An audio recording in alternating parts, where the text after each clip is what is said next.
Et bonsoir à tous. Alors, j'ai commencé à jouer le jeu, à faire une vidéo tous les soirs, donc je la fais, mais là vous voyez mes yeux, ça va être compliqué. Il est 11 h, plus de 11 h. Comme vous pouvez voir, je suis très couvert. J'ai tout mis et j'ai froid encore. Je suis coincé entre la station de Superbès et celle du Mont d'Or. Voilà, je me suis engagé trop tard dans l'école. Euh, je me suis engagé à 8 h. Donc 8 h du soir, c'est sûr. Je pensais qu'il y avait un seul col, moi, et puis j'ai enchaîné un, deux, trois. Et je crois qu'il en reste encore un. Par chance, vers 10 h, je vois en contrebas, parce que c'est la brume épaisse, à couper au couteau. J'aperçois en contrebas une remontée mécanique avec une petite cabine. Je dis, c'est ma chance. Je sors du GR, je prends le raid et j'arrive à cette cabine-là. Bon, elle est fermée, mais du coup, il y a une plateforme devant. J'ai pu monter la tente. Avec le vent, c'est un peu compliqué, mais là, vous entendez peut-être pas, mais j'ai le bruit du vent qui tape dans les, comment on appelle ça là, les trucs qui vous remontent là, les téléskis. Ouais, c'est un peu pénible, mais bon. Voilà, je suis comme à l'abri du vent, mais il fait très très froid. Donc j'ai mis tous mes vêtements là. Je crois que peut-être je peux mettre encore un t-shirt, mais j'ai froid, donc j'espère me réchauffer. Ce matin, je suis parti du pied du Puy du Fou. Du Puy du Fou, moi. Du Puy de Dôme. Jusqu'ici, il y a 44 km. Voilà. C'est pas de la haute montagne, hein, mais là, j'ai mangé du dénivelé. Hein. Ouais. Euh, je me suis jamais mis autant minable dans une rando. Les gens me tiennent, sauf que voilà, bah, il faut que je bouffe. Hein, voilà. Là, j'ai plus de nourriture. J'avais une boîte de pâté, je l'ai mangée. Voilà. Alors là, je suis dans le Sancy. Donc, avant d'entamer le Sancy, le dernier village, j'ai eu un coup de chatte, hein, comme on dit. Hein. Bah, si ça bouge, attends, c'est normal, c'est le vent. Hein. Euh, un tag sur la route qui dit snack bar ouvert 7 jours sur 7 toute l'année. Oh, putain, j'ai plus de bouffe. Euh, bon, j'ai dit, c'est peut-être ma chance. Hein. Je monte en haut. Là, c'est une maison d'habitation qui est coupée en deux. Il y a un couloir qui fait bar. Et après, il y a un rideau qui sépare juste là. Et après, il y a le salon, la télé, le machin. Bon, je rentre dedans. C'est quoi cet endroit? Je tombe sur un mec comme on n'en fait plus. C'est fini. Voilà. Le type, il vous ignore un peu au départ. Il faut faire ses preuves. Voilà. Si vous voulez boire un coup chez lui, il faut faire ses preuves. Il vous ignore au départ.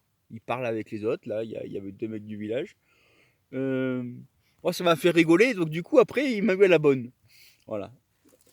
Mais j'étais mort de rire de voir ce bonhomme là. Je lui dis, bah après, je m'impose un peu quand même. Je lui dis, s'il reste encore du café, je boirai un petit café. Et puis, si le patron il veut me faire un petit truc à manger, il me regarde, il me fait. Il était 3 heures d'après-midi, hein, il me dit, non, je ne fais pas manger ici. Ah, je lui dis, c'est dommage parce que j'ai faim, j'ai plus rien à bouffer. Mm. Et donc, il me sert son café, tout ça. Mais au bout d'un quart d'heure, il dit, bon, je vais demander à la patronne s'il va pas te faire un truc à manger. Donc il va la chercher. Et là, il m'arrive à la patronne, comme le mec. On n'en fait plus des comme ça. Elle me dit, qu'est-ce que je peux faire pour vous, monsieur? Je dis, ben, n'importe. Voilà, je lui dis, je suis prêt à manger une omelette, n'importe quoi. Elle me dit, mais j'ai rien à manger. Ah, ouais. Et je lui dis, n'importe quoi. Voilà, je lui dis, j'ai plus de nourriture. Ouais. Bon, elle repart là-bas, elle me file découvert. Un tapis de serviettes, elle me dit installez-vous où vous voulez. Je lui dis bah, je vais bien aller dehors. Je me suis mis dehors. Voilà. Du coup, j'ai parlé des touristes et là, elle m'amène un plateau de fromage, mais j'ai jamais vu ça. Voilà, que des vrais fromages, des trucs d'ici. Alors, il y avait du Saint-Nectaire fermier, il y avait la tome de vache. C'est le vieux du bar qui l'affine lui-même. Voilà, il achète blanche et il a une cave là et il l'affine lui-même. Et après, il y avait un bleu d'ici, et un vrai pain, là, une vraie boule bien cuite, coupée en tranches, une salade verte. Mais quand j'ai vu ça, je suis retourné vite fait au bar et j'ai dit au patron, ah, il me faut du pinard, hein.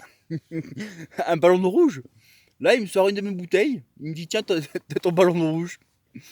Bon, je me suis fait un festin. Voilà. Franchement, le fromage qu'il a fait lui-même, là, c'est une tuerie. Quel souvenir. Oh. Je mange mon truc. Je vais pour payer la patronne après. Donc, je lui dis, faites-moi la note. Donc, 2 verres de vin, du coup. 2 cafés. Du fromage, autant que je voulais en manger, quoi. Du pain, une salade verte. Elle m'a dit, bah, 8 euros. Putain, 8 euros. Bon, je vais donner 10, mais j'aurais dû y filer 20, quoi. Vraiment, des gens exceptionnels, quoi. Ouais. Il y a un gars du village aussi avec qui je parlais, là, en train de manger mon fromage. Il a hébergé Arthur, le mec Ouais, donc on a parlé de ça, c'était marrant, quoi. Il me dit, putain, j'en vois un par an passer, et là j'en vois 2 du coup. Ouais, et il m'aurait hébergé aussi, hein, si j'avais voulu.